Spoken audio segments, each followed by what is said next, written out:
this is a people business, right? This business doesn't exist without having people doing the work, having relationships with the clients. There's a declining number of advisors every year, regardless whether they're advisors or operations or service or technology or marketing or compliance or wherever people sit within an advisory firm. I think where firms need to think about and really focus on for the future is on people.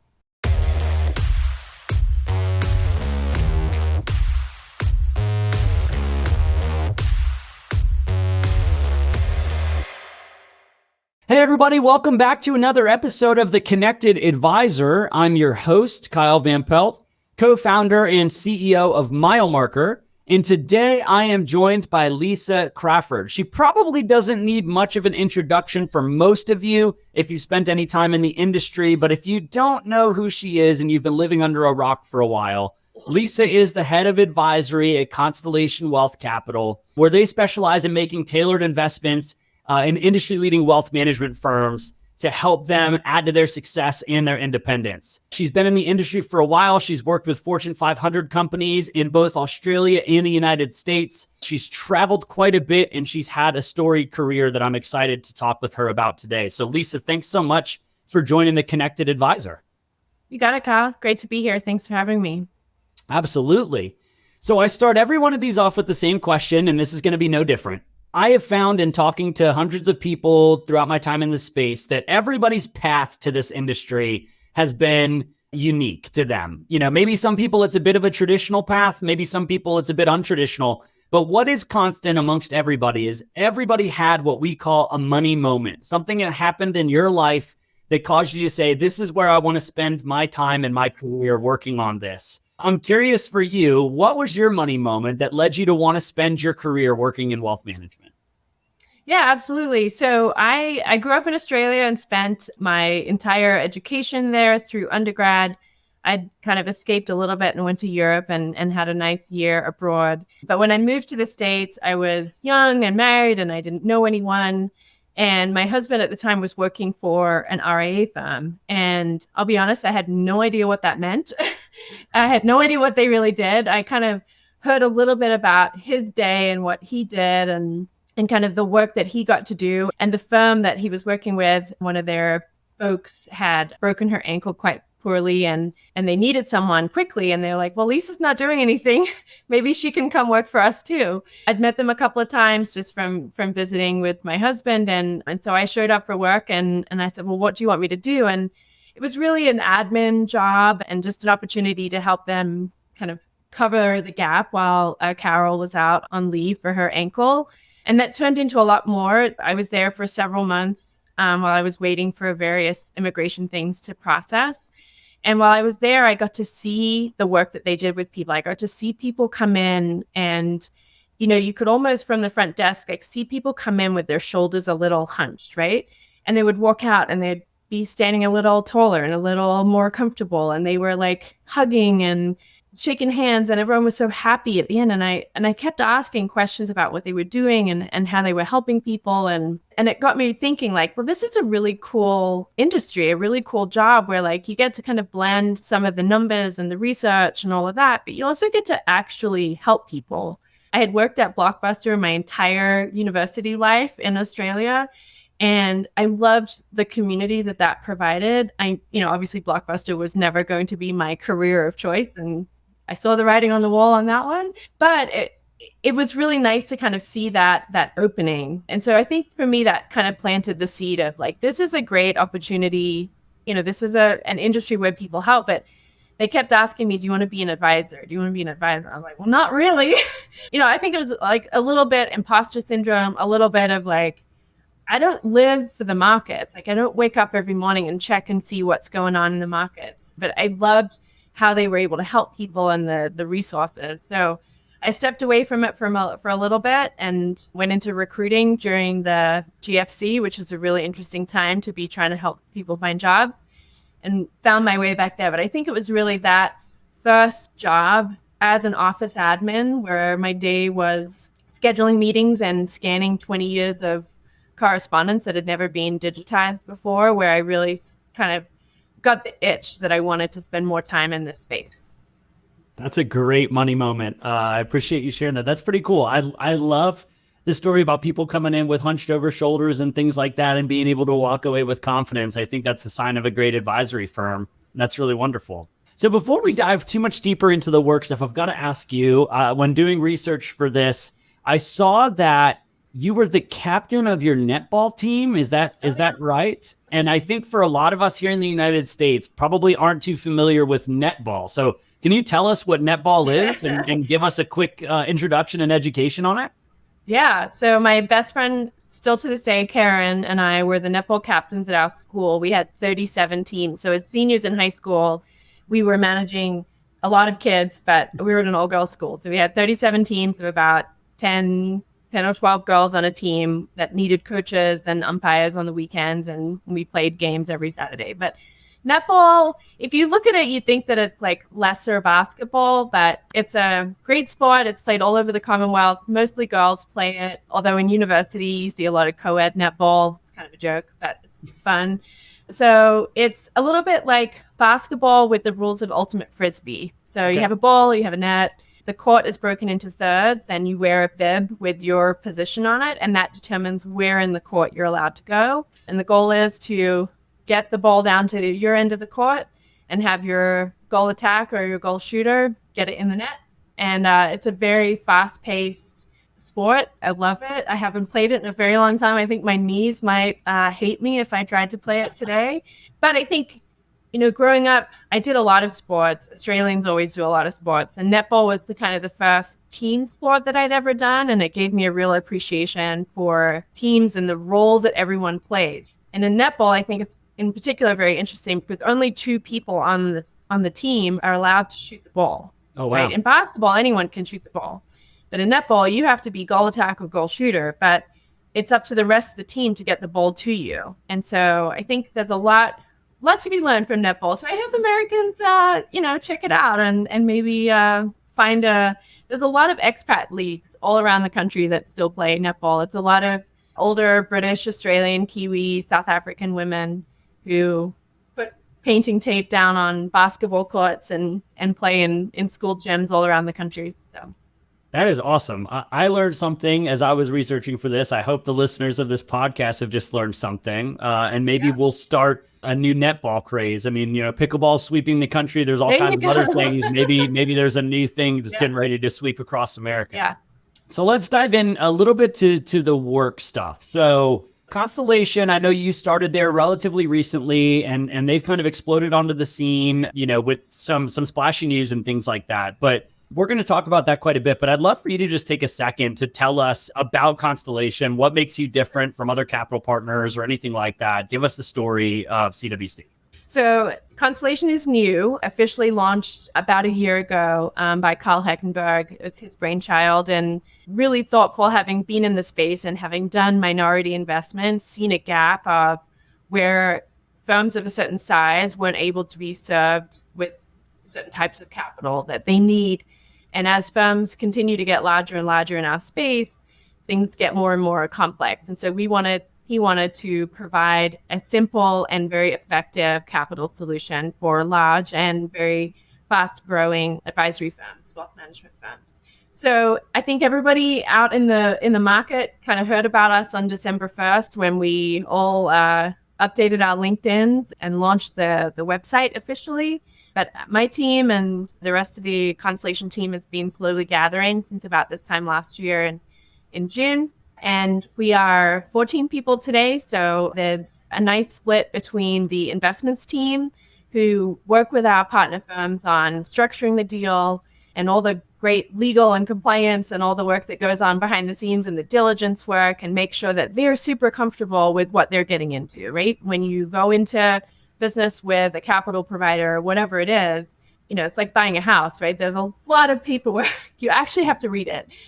So they do all of that work, and they do a fabulous job with that. The advisory team is the team that I get to run. We're a team of 5 today, soon to be 6. We get to go in mostly once the deal is made, although we're certainly part of the diligence process, and get to talk to the firms throughout their diligence of us. We want to make sure that they're aware of us and know the resource that we have. But our goal and our mandate really is to, once we've made the investment in the firm, sit on the same side of the table as them, partner with them, and really find meaningful ways to help them grow their business. And so that looks different for every firm. Some firms are really keyed in on inorganic growth and M&A and advisor recruiting, and they want to professionalize that and institutionalize that. They want to figure out how to get more leads and make sure that those leads are really good. And so we're able to really get in the weeds with them. And I love that part of the work, actually, because it's where the advisory and the investments team really sit very closely together and help them. We help our firms with organic growth. We've got Erica on our team who helps with marketing and events and thinking about positioning and value statement and, from a company perspective, but also at an advisor level. We've got Morgan, who is working on all things tech for our firm. So not just like, hey, do you have the right tech, or have you seen this cool new tech that's out there? Although that's certainly part of it, but really, how do you use the technology you have today to help your firm grow? So are things integrated correctly? Is there a piece that's missing? Is there too much technology and we need to simplify it a little bit? So she's doing a lot of that. And then Sage is working on service and operations with our partner firm. So she's helping them look at their workflows and, how that kind of filters into compliance and to make sure that everything behind the scenes is happening as efficiently and as effectively as possible. What I love about Sage's role too is that she spent a long time managing very large teams. And so she's got this incredible way of really getting in the weeds on training plans and onboarding plans and mentoring and talent development. And so beyond just the service and operations, Sage is also helping really think about talent management in the service and operations world and how we can continue to elevate that.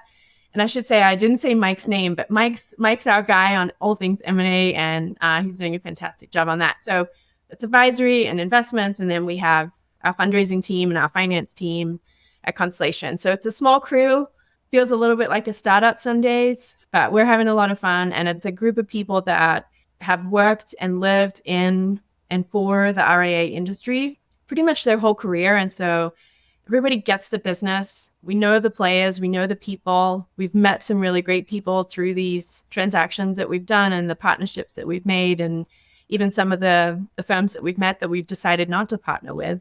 It's been a really fun ride, and Constellation's story is just getting started. Great recap.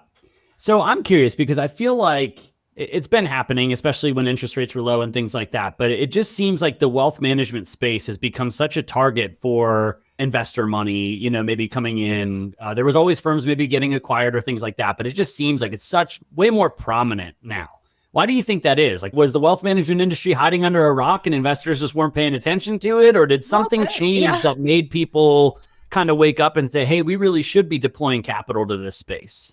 I remember when I started at my firm in DC, 2009, I started at the first one. A firm down the street that was 500 million. It was like, oh my gosh, they're 500 million of AUM. They're huge, And now we kind of think about that and like, oh, that's kind of funny that we used to think that was so big. I think part of the interest of outside capital to this business is, one, yes, it was a little bit hiding under a rock, but for a very long time, it was a very fragmented industry of a lot of very, very small businesses, right? And if we look at the 18,000 RIAs across the spectrum in the United States, there's still an overwhelming majority that manage less than 100 million, that are solo advisors with maybe one operator.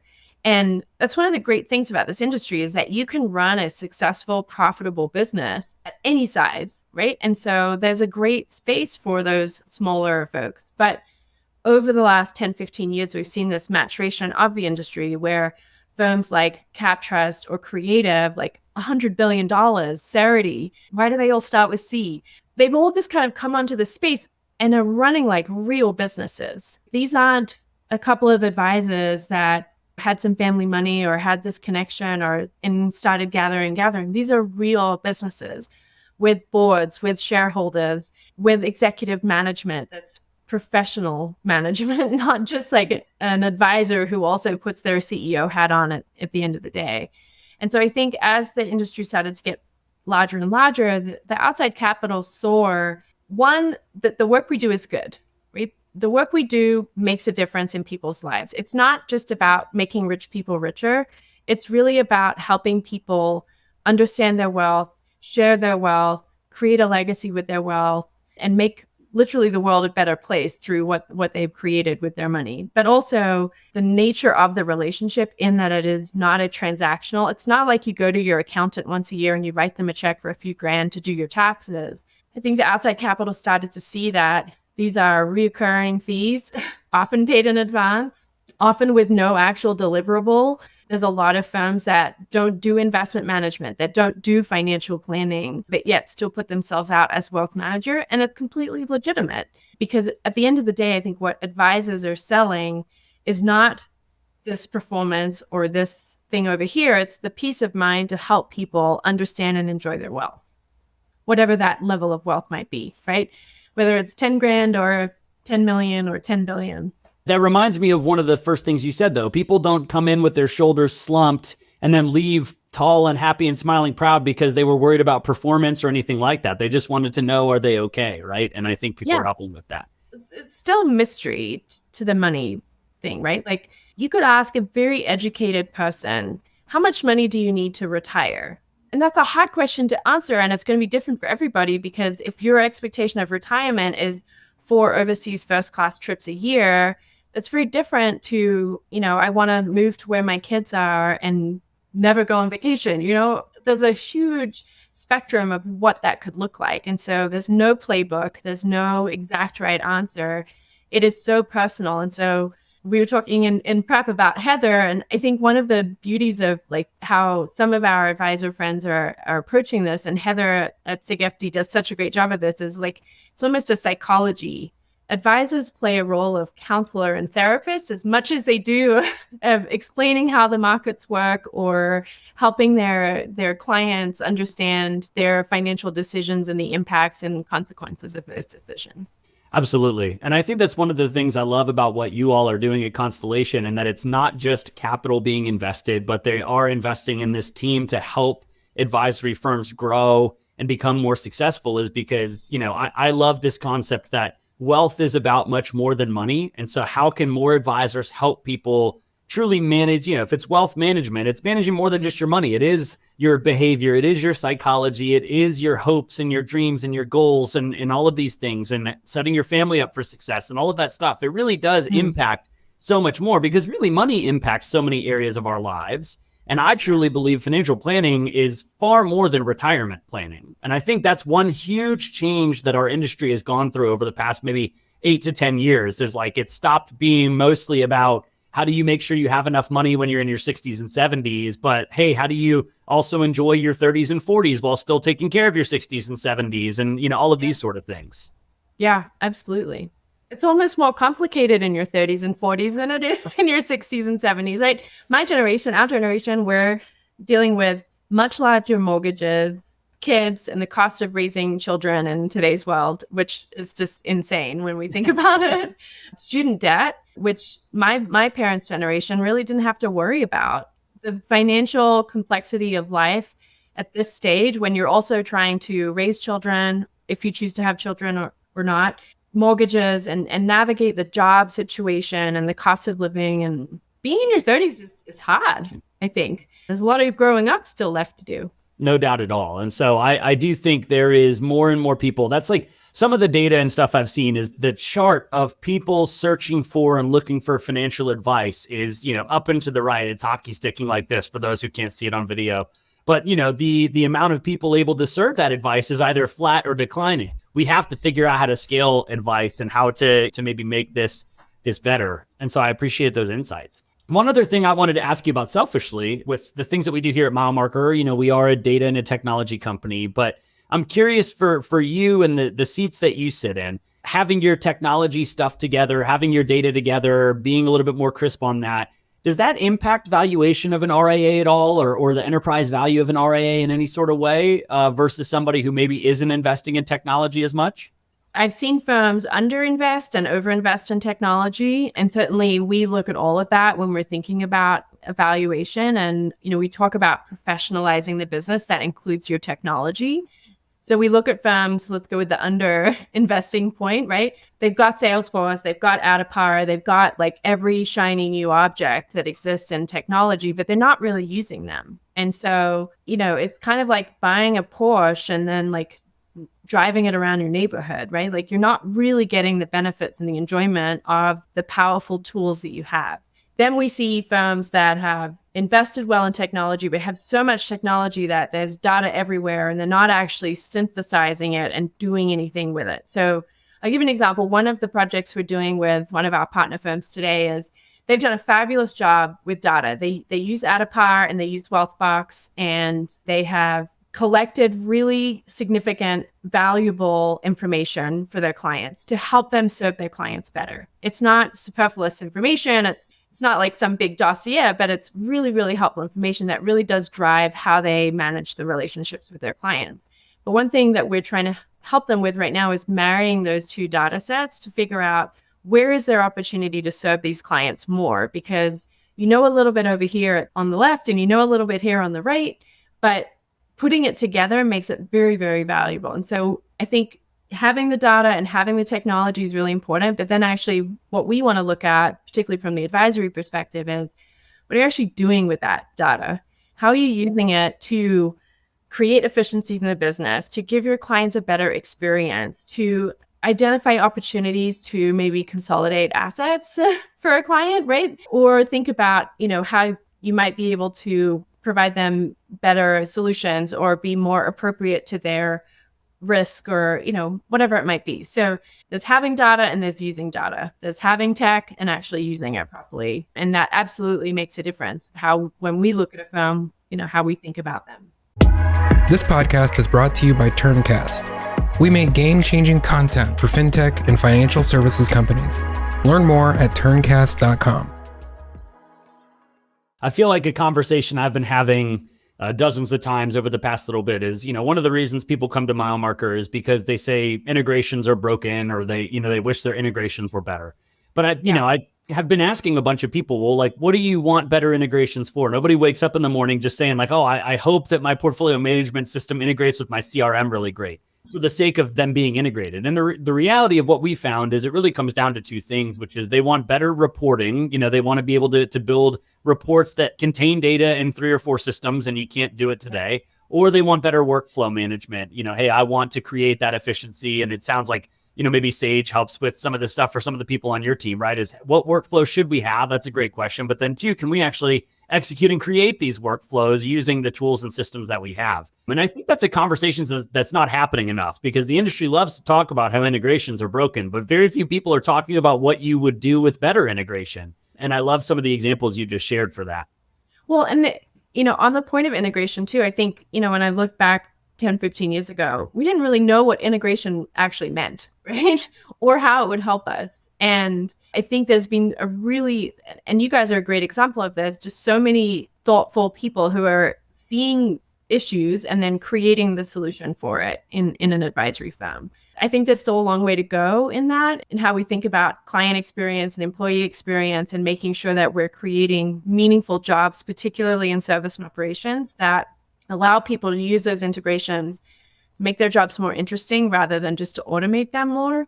But I think there's a long way to go. It'll be interesting to see in the next couple of years what that looks like. So we've talked about technology a good bit. What are some of the other, maybe 2 or 3 other areas that you see opportunity for more professionalization, if you will? I mean, there's lots of discussion about organic growth right now. I'd assume maybe you're going to talk about that. But is there other stuff that you're seeing in a firm that when you come in and you just go, hey, these are kind of the 3 trends or whatever that almost everybody needs some sort of help or professionalization on? Yeah, well, hold me accountable. I will talk about organic growth. But first, I want to talk about people, because that's my thing. That's what I get on my high horse and start getting on the people track. But this is a people business, right? This business doesn't exist without having people doing the work, having relationships with the clients. And you kind of mentioned it earlier that there's a declining number of advisors every year. The stat used to be that there were more CFPs over the age of 70 than under the age of 30.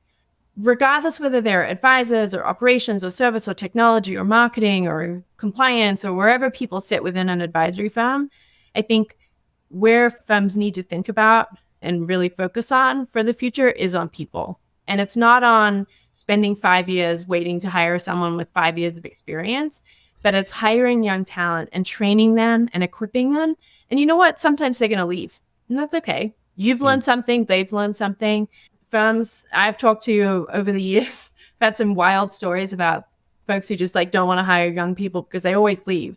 It's like, okay, then maybe make it a place where no one wants to leave, right? Like you talk to anybody, I hope, today at Constellation, and they'll tell you nobody is looking for a job. Everyone feels engaged, connected to the work, connected to the mission, empowered to do their job, fulfilled at the end of the day, right? You can create organizations, and Mark Tvershin used to call them employers of choice, where people want to come to work. I have a list probably of 20 people who've called me and said, doesn't matter what it is, if there's a job at Constellation, please call me. Right? Like that's the kind of organization that every advisory firm should be creating. And there's no reason why we can't. It's a profitable business. There's an enormous range of career paths and opportunities for people to contribute to the organization. There's absolutely no reason why advisory firms shouldn't have a pipeline of 20 or 30 people who want to come work for them because they've heard such great things about what it's like to work for them. And I think, the training and development of particularly advisory is getting better. I was talking to Michael Kitsis the other day. He's creating some content around that.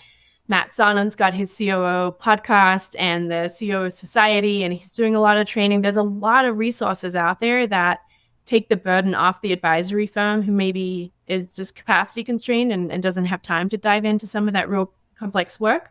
It still baffles me that there isn't a plethora of people, that there isn't an abundance of talent trying to get into our industry. And I think part of it is we're not doing a good job of advocating for ourselves in the space and like showing people what a great place this was, which is why I've done a few things. I'm super proud of a couple of them, but I hope, and I've seen a little bit of the outcome of it, but like we created at Pershing the Insight student experience where I just heard, I'm obviously not there anymore, but I heard last week they had 90 students from CFP schools around the country who came to Insight, scholarshiped by Pershing to come to the conference, to meet advisors, to meet asset managers, to meet the tech firms, to sit in the sessions and learn. They weren't there to work. They were there to just learn and network and see what this is, because we want them to graduate and go work for Pershing clients, right? Or go work for an advisory firm somewhere, not graduate and then leave the industry because they can't find a job or they don't know what job to look for. I think there's enormous opportunity. Every advisory firm has an opportunity to kind of create that. And then on the growth side, which is my other high horse that I get on all the time, what I found in the last 10 years or so of consulting with RIA firms is that a lot of firms struggle to answer the growth question. When I'd ask them, like, what is your organic growth percentage? Should be a really easy way to answer that question. It should be just straight up like 15%, 30%, whatever it is. And they're like, well, are you asking like for this or for that? And it's like, you don't know. Do you think it's because people don't know how to define organic growth in our industry? Or do you think they're just not measuring it effectively to be able to tell you? Yeah, they don't know what it is. They're not measuring it. Or they are measuring it and they're not very proud of it. So they don't want to admit it. Or they don't know where it's coming from. There was a firm I worked with a few years ago, and I'd be like, okay, so your AUM went up 20, 30%. I don't remember what the number was. Like, where'd that come from? And they were like, well, I don't know. You're like, how do you not know? Man. How do you not track that when a client comes to you? Like, how did you find us? How do you not know what the net asset flows are in relative to the market performance, right? These are basic KPIs, basic financial metrics that every business should be looking at, thinking about, tracking, setting goals, managing to, incentivizing their staff to get there. There's a firm in New York a few years ago, and really great group of people. And we'd done some work with them, and one of their challenges was that they weren't growing. And they were like, kind of in a slump. We don't really know why we're in a slump. And I was like, okay, well, you got 20 people here. Are they telling your story? You pay them. Do they know how to tell your story? And they're like, well, no, but that's my job. I'm the founder. I'm the advisor. Like, I do the business development, but I just don't know why I've hit a slump. So we encourage them to think a little bit more broadly about how growth happens in a business and teach their staff, from the receptionist to the paraplanner to the junior associate to the marketing coordinator to everybody, right? Learn how to tell the story of your firm. And all of a sudden they did that. And the receptionist comes to work 3 weeks later and says, my dad would like to be a client. Fantastic. How much does your dad have? Well, he has $20 million. And so just out of nowhere, there's suddenly the team is involved and engaged. And like, that's what we talked about earlier about like, if the employees of your firm feel connected to the mission and feel like they can contribute to that, that's a game changer in culture and morale and kind of how the firm operates on a day-to-day basis. Not everyone has a dad with 20 million bucks, but this person did. And but you never know. Nicely. Yeah, So. You never know. I always remember when I first got out of college and I was early in my career, I attended some like networking groups or things like that to try and learn how to do it. And one of the biggest things was you never know who somebody knows, right? So that person you're talking to might not be the target person that you want to meet or anything like that, but they might know someone, right, that could change your business forever. And so, the whole point was like, it was kind of a don't judge a book by its cover sort of story, but you would think, what's an admin going to do for us business development wise? Why would we train them or teach them that? Well, you never know who that admin might know or who, what their story looks like outside of the walls of the office. So, yeah. And I've put my foot in it a bunch of times. I was at a client's party a few years ago in New York, and there was a gentleman there, and I was chatting to him, and he was lovely and lived in Atlanta, and he had kids about my kid's age, and his partner or wife had come up, and she was chatting, and she was super adorable, like just so cute. We were talking about our favorite restaurants in Atlanta and what they do for their kids. And all the while, these people keep coming up to us and like asking for his picture. And after like 20 minutes, it was a long time. I was like, so are you famous? Because everyone keeps asking for your picture. I don't know who you are. We'd spent like 18 of the 20 minutes talking about youth baseball. It was Andrew Jones, who is a like Hall of Famer. Anyway, you got to ask. If you don't ask, you'll never find out, right? So if you don't empower your people to tell the story, right, they don't have to sell the whole thing. But if they can get a warm lead, if they can make an introduction, I think you're going to find that helps with retention. It helps with productivity. It helps with morale. But you got to let them ask, right? I love it. We're starting to wind down a little bit on time here, but there is one thing I wanted to ask you about. I want to make sure I get it in here. And you talking about people as a part of growth is a great segue for this. And even young people coming in. So you were published twice in Financial Planning Magazine about the value of internships and a quality new hire onboarding program. So you've been ahead of the curve on this topic a little bit. And as you think about people and as you talked about, hey, you might train young people and they might leave or things like that. But it seems like you're pretty passionate about how to create an on-ramp to our industry, how to make intern programs more successful than just getting coffee or, sitting in and taking notes or something like that. So talk to us a little bit about that. Yeah. So I think part of it has just grown from my experience, right? I worked at Blockbuster throughout university, and it was fantastic. Paid my way through university in Australia, and, I wouldn't change it. But when I came here and I was talking to friends here, they're like, I did an internship here and an internship there and whatever. And it really like set me up for success in my professional career. I was like, I didn't even know what an internship really was at that point, right? We didn't have this like formal structure for it. And so I think for me, the passion around internships grew out of, this is what I wish I'd had for myself. It's the same reason why I started study groups. It's the same reason why I kind of launched into the onboarding thing, was because I'd rarely had a great onboarding experience. I'd rarely had a great internship. And so I really wanted to create that for other people so that they could enjoy that and benefit from that. So I think internships in particular are a really great way for advisory firms to, one, invest in the future, right? Whether they end up hiring the intern or not, the firm will learn a lot, right? And a lot of that comes down to how you structure it. And I was very lucky that the firm I worked in Virginia had an internship program before that. We have some famous interns that have come through. Rianka Dosneville was an intern. Ben Cummings was an intern. We had really great people come through internship programs.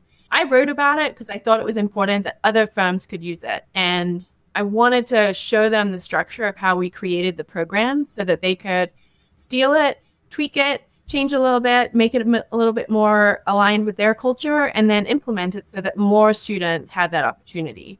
And so, that got picked up by Financial Planning, which was kind of funny at the time. I was just a nobody at this tiny little firm in Virginia.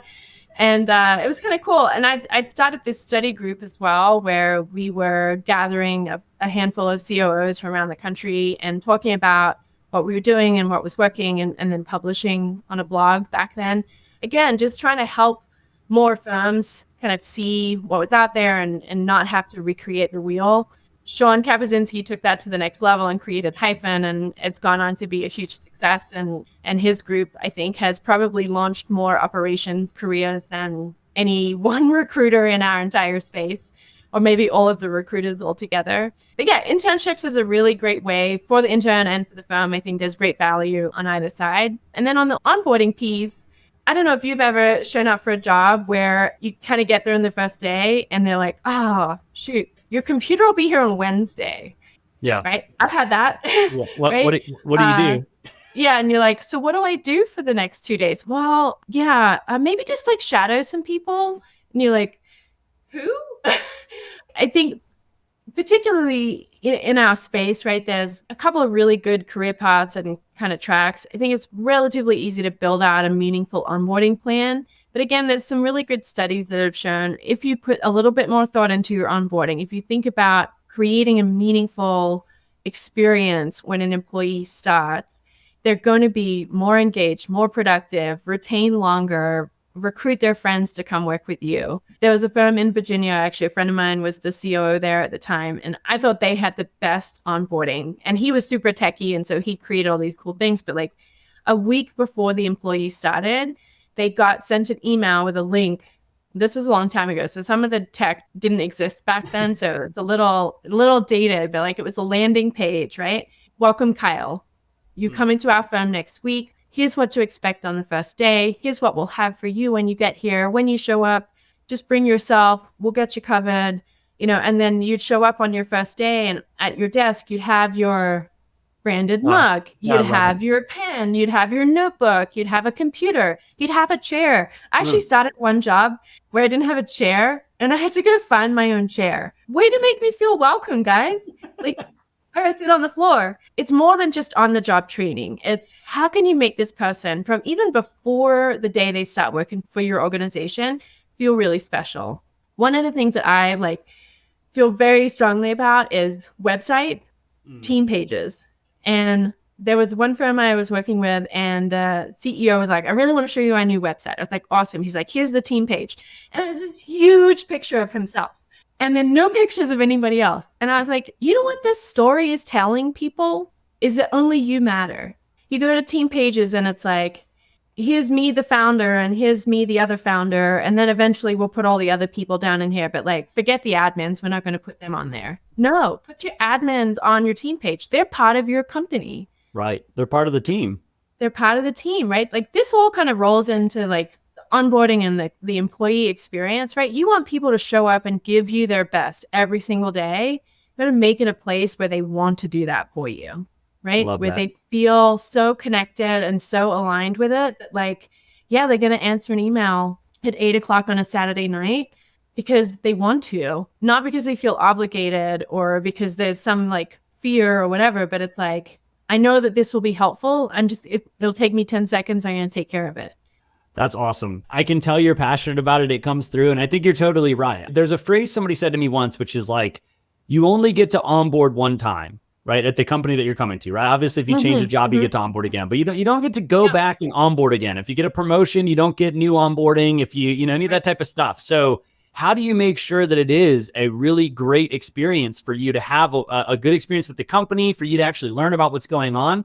And I do believe that is the foundation for being able to do great work for a lot of people is, do you have solid onboarding? It's like your first date after you're already married, yeah. Right? You still have to make a good impression. Man, that's a great analogy. I want to move into our final segment of the show. We call this the Milemarker Minute. So it should be a lighthearted, fun series of lightning round questions that we'll ask you. And, people get to know Lisa a little bit more outside of Constellation and things like that. So you ready to roll? Let's do it. Okay, first question for you. You've mentioned Blockbuster a couple of times. What is one movie that you think everybody should see, but they most likely haven't yet? The Castle. The Castle. It's old. It's Australian. It's brilliant. It's on Amazon. Go rent it for $3.99. Check out the castle, everybody. Okay. I think there's sort of this stereotype that lots of Australians are like really laid back and really chill and really cool. Is it true that that's just because everything in Australia is trying to kill you, so you just learn that it's okay to be around death all of the time? Sure, absolutely. Yep. I box kangaroos on my way to school in the morning. I love it. All right, true or false, we will see a $1 trillion independent RIA within the next 10 years. Absolutely. Yep, you think that's true? Okay, great. Where is one place you would love to travel in the world that you have not traveled to yet? Africa. Africa? General continent, but we've been talking for years. We do a lot of travel with our kids, and I think having, being Australian, you have to leave, because to go to another country, you literally have to get on a plane. Yeah. And then lived in Europe for a long time, and we go back there a lot. But we've been talking with the kids about doing a safari in Africa, and now that they're old enough that they'll remember it, Yeah, that's a bucket list trip for me. that sounds awesome. Last question for you. If you were not in wealth management, you didn't have that money moment, what career do you think you would be participating in right now? So what I wanted to do when I was in college was become a lawyer for our State Department, for DFAT, and go into the ambassador kind of diplomatic realm. I love traveling. I love languages. And I was on track to do that until I met a handsome American and moved here instead. So I think that's maybe what I would be doing. Yeah. How life sends us twists and turns. Lisa Crafford, the diplomat, everybody. I think that's awesome. Well, Lisa, thank you so much for the conversation today. I really thoroughly enjoyed it. I enjoyed learning more about you. I enjoyed learning about netball. I enjoyed learning more about Constellation and all of the ways that people can be growing with their people, with their technology, and also by measuring KPIs that matter. It was a great conversation. It was insightful, and I appreciate you sharing your time with us today. Yeah, thank you so much for having me, and great conversation. And appreciate the time. Of course, anytime. You're welcome anytime. Everybody, that has been another episode of The Connected Advisor. Please make sure to click follow or subscribe wherever you are listening to this so you don't miss the next one. But until then, have a great week.